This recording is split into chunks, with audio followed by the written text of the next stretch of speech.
दोस्तों, इस वीडियो में BPSC prelims exam, CDPO prelims exam और बिहार के अन्य एग्जाम से रिलेटेड कुछ क्वेश्चंस आपको दिया गया है। यह आप एक प्रैक्टिस सेट माने और इसका आंसर दे। साथ ही साथ कमेंट्स में जो भी आपका सुझाव हो या आंसर से रिलेटेड मैटर्स हो तो उस मैटर्स को भी डालें और आपका जो भी क्वेश्चन से भी रिलेटेड सुझाव हो वह सुझाव दे। दोस्तों, यहाँ पर जो सबसे पहला जो क्वेश्चन है वह क्वेश्चन है, बिहार के निम्न हिस्सों में से कौन सा हिस्सा भूतात्विक दृष्टि से अपेक्षाकृत पुराना है, अर्थात सबसे पुरानी संरचना कौन सा है। नंबर 1 है रोहतास पठार, नंबर 2 है उत्तर पश्चिम पहाड़ियां, नंबर 3 है खड़गपुर पहाड़ियां, नंबर डी है उत्तर गंगा का मैदान, नंबर ए उपयुक्त में से कोई नहीं, उपयुक्त में से एक से अधिक। आपको 10 सेकंड का समय दिया जाता है।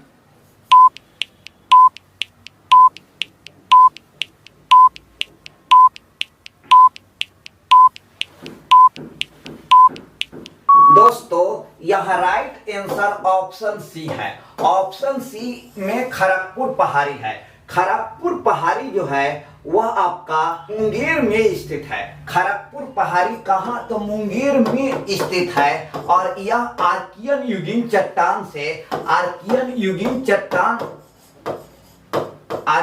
युगीन चट्टान का बना हुआ है। तो ये बात ध्यान देना है कि सबसे पुराना जो संरचना है यहाँ पर एक खड़गपुर पहाड़ी है। उसके बाद जो निर्माण हुआ ये नंबर 2 है रोहतास पठार, विंध्य पर्वतमाला का विस्तार है। और नंबर 3 जो है आपका संरचना के दृष्टिकोण से ए उत्तर पश्चिम पहाड़ियां है और नंबर 4 जो है आपका उत्तरी गंगा का मैदान है। तो इस तरह से सबसे पहले खड़गपुर पहाड़ी बना जो कि आपका दक्षिण बिहार का क्षेत्र है। नंबर 2 उत्तर पश्चिम पहाड़ी, नंबर 3 रोहतास पठार और नंबर 4 उत्तर गंगा का मैदान। थोड़ा सा यहाँ ये ध्यान देना है, उत्तर पश्चिम जो पहाड़ियां हैं यह आपका तृतीय काल में बना है, जो हिमालय का ही प्रसार है, तृतीय काल में बना है। और उत्तर गंगा का मैदान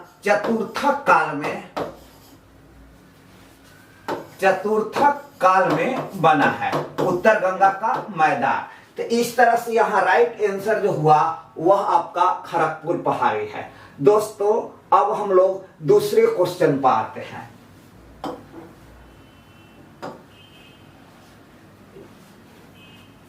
दूसरा जो क्वेश्चन है यह कहता है कि जुलाई 2018 तक पटना जिला बिहार के कितने जिलों से सीमाबद्ध था, अर्थात पटना जिले की सीमा कितने जिलों से मिलती थी।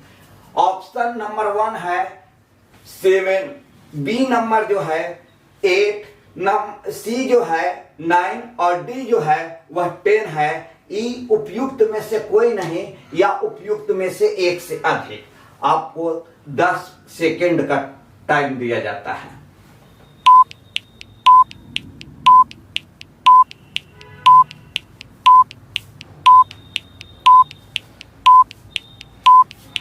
यहाँ पर राइट जो ऑप्शन है वह ऑप्शन सी है।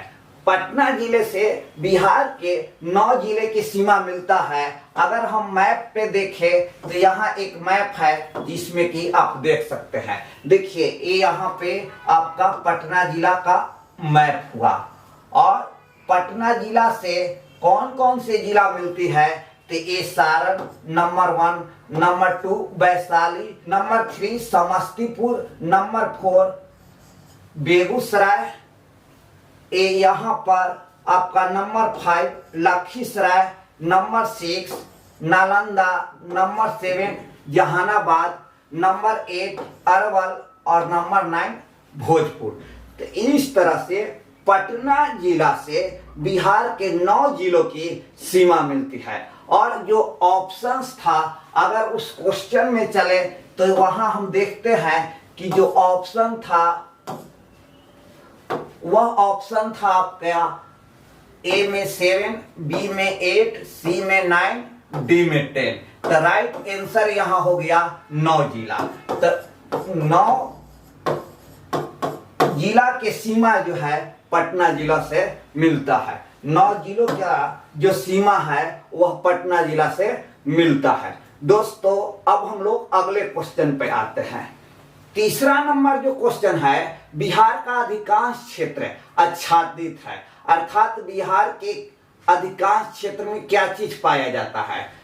ऑप्शन ए है पहाड़ी मिट्टी, ऑप्शन बी है कछारी मिट्टी, ऑप्शन सी है रेगुर मिट्टी, ऑप्शन डी है तराई मिट्टी, ऑप्शन ई है उपरोक्त में से कोई नहीं, उपयुक्त में से एक से अधिक।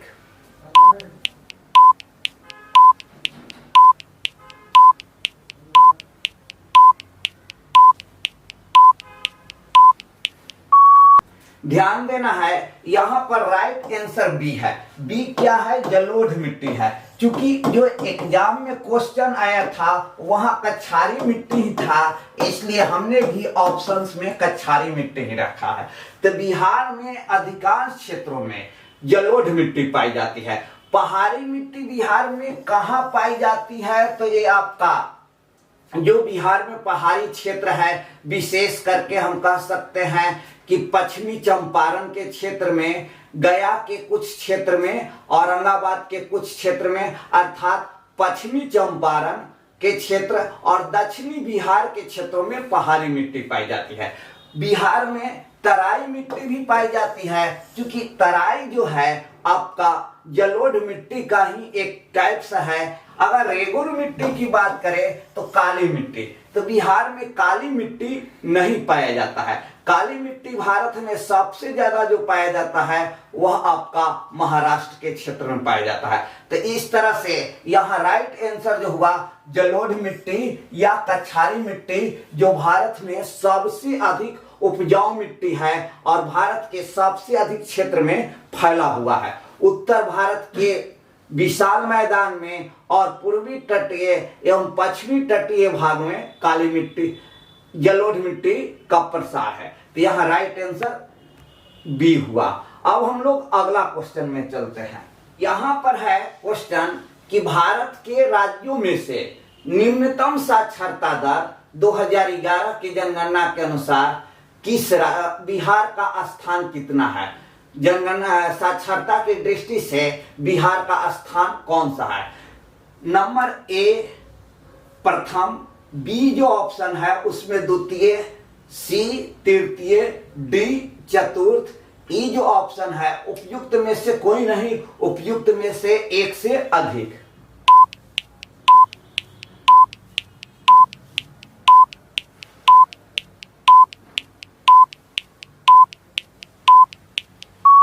दोस्तों यहाँ पर राइट जो आंसर है निम्नतम साक्षरता के दृष्टि से बिहार है। बिहार में साक्षरता दर 61.8% है और साक्षरता के दृष्टिकोण से बिहार सबसे न्यूनतम है। भारत के सभी राज्यों और केंद्र शासित प्रदेशों में साक्षरता के दृष्टिकोण से बिहार सबसे कम साक्षर वाला राज्य है। यहाँ पर साक्षरता दर जो है 61.8% है। अगर देखा जाए तो भारत में जो एवरेज साक्षरता दर है वह 74% है। मतलब संपूर्ण भारत में साक्षरता दर कहाँ तो 74% है। और सबसे अधिक साक्षरता वाला जो राज्य है केरल है और सबसे कम साक्षरता दर वाला राज्य बिहार है। ये बात ध्यान देना है। और भारत में साक्षरता दर कितना है? 74% है। और भारत में प्रत्येक 10 वर्षों के अंतराल पर जनगणना होता है। दोस्तों अब हम लोग अगले क्वेश्चंस में आते हैं।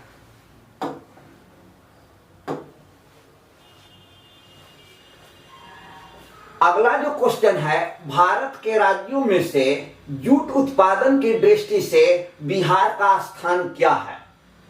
नंबर ए ऑप्शन है प्रथम, नंबर बी जो है वह द्वितीय, नंबर सी तृतीय, नंबर डी चतुर्थ, नंबर ई जो ऑप्शन है उपयुक्त में से कोई नहीं, उपयुक्त में से एक से अधिक।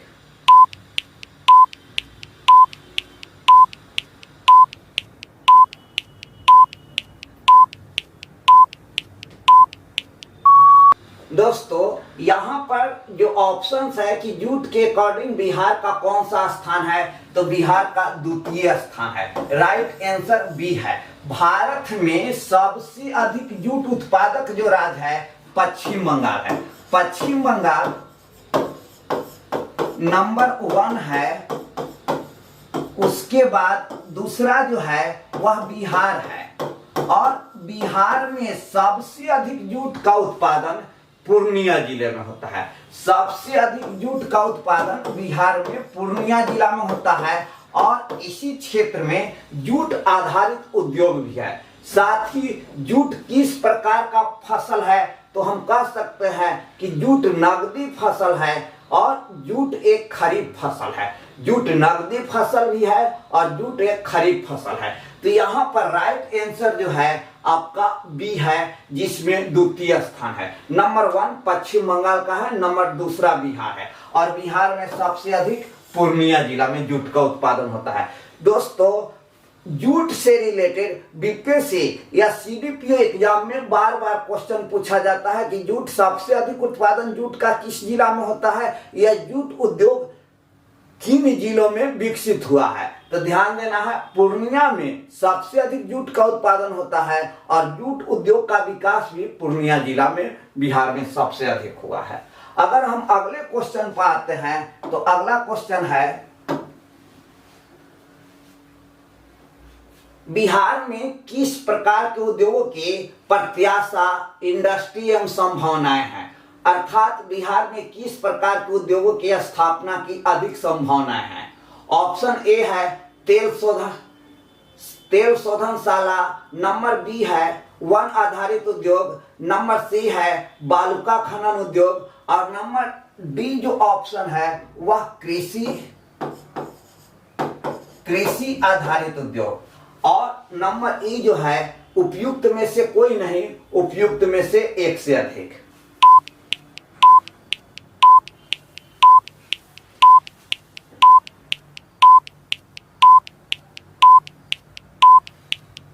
दोस्तों यहाँ पर राइट आंसर कृषि आधारित उद्योग है, अर्थात डी जो ऑप्शन है वह सही है। बिहार एक कृषि प्रधान राज्य है, और बिहार में कृषि आधारित उद्योग मीन्स फूड प्रोसेसिंग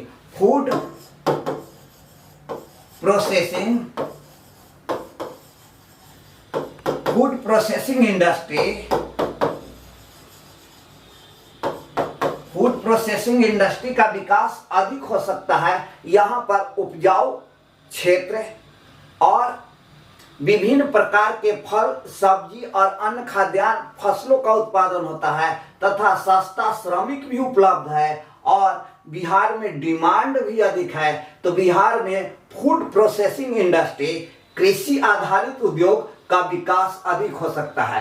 तो यहाँ पर राइट आंसर जो हुआ आपका डी हुआ। अब हम लोग अगले क्वेश्चन में आते हैं। अगला जो क्वेश्चन है, निम्न में से कौन सा एक स्थल रुद्ध देश है, अर्थात चारों तरफ से स्थल से घिरा हुआ देश है। ऑप्शन ए है बेल्जियम, ऑप्शन बी है हंगरी, ऑप्शन सी है रोमानिया, ऑप्शन डी है यूक्रेन, ऑप्शन ई है उपयुक्त में से कोई नहीं, उपयुक्त में से एक से अधिक। आप 10 सेकेंड में कोई एक आंसर चूज कर सकते हैं।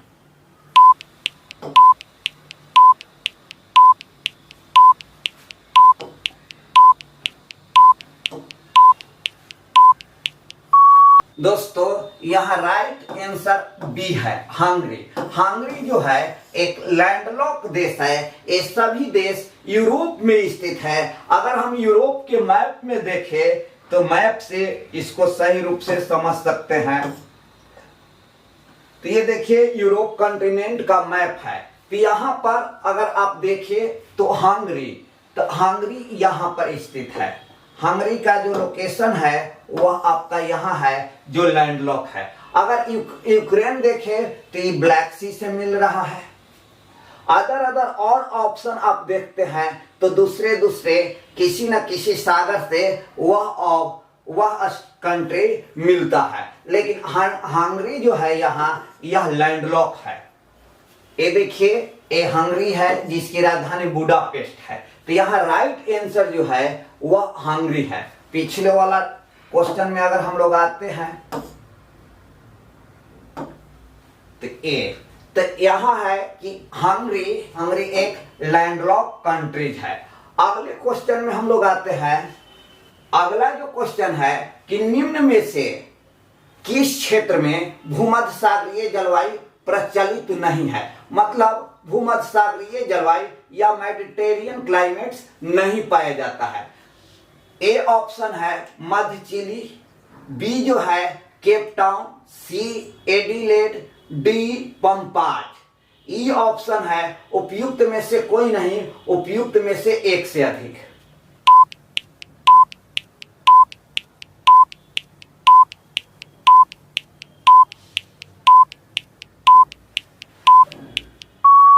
दोस्तों यहां राइट आंसर डी है पंपाज, जो कि भूमध्य सागरीय जलवायु के क्षेत्र में नहीं है। भूमध्य सागर के चारों तरफ के जो क्षेत्र है वो भूमध्य सागरीय जलवायु के क्षेत्र में है और दूसरे क्षेत्र भी भूमध्य सागरीय जलवायु में है। भूमध्य सागरीय जलवायु की सबसे महत्वपूर्ण विशेषता यह है कि यहाँ पर शीत ऋतु में वर्षा होती है। भूमध्य सागरीय जलवायु में सबसे महत्वपूर्ण विशेषता है। अब देखिए चिली, तो मध्य चिली ये कहाँ है, तो दक्षिणी अमेरिका में चिली एक कंट्री है।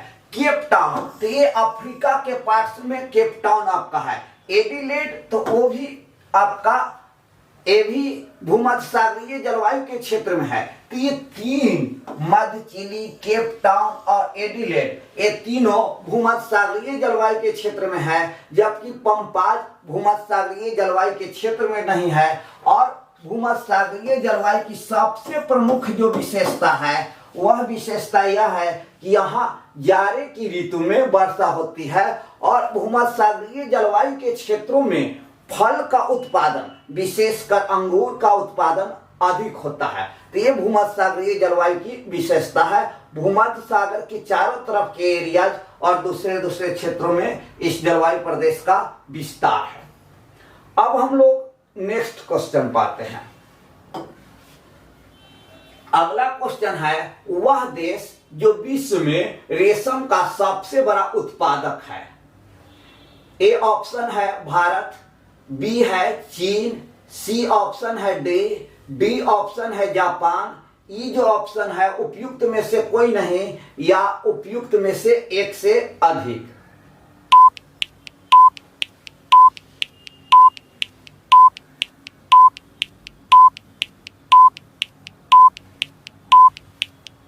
दोस्तों यहाँ राइट आंसर बी है।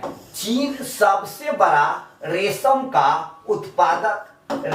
उत्पादक देश है और भारत में सबसे अधिक रेशम का उत्पादन कर्नाटक में होता है। ये भी बात ध्यान देना है कि भारत में सबसे अधिक रेशम का उत्पादन कर्नाटक में होता है और भारत में 4 प्रकार के रेशम का उत्पादन होता है। तो विश्व में सबसे बड़ा रेशम का उत्पादन चीन में होता है। दोस्तों इस तरह से हमने कुछ क्वेश्चंस इस वीडियो में चर्चा किया है। हम आप सभी से रिक्वेस्ट करते हैं कि इस वीडियो को अधिक से अधिक लाइक एवं कमेंट्स करें, साथ ही मेरे चैनल्स को सब्सक्राइब करें।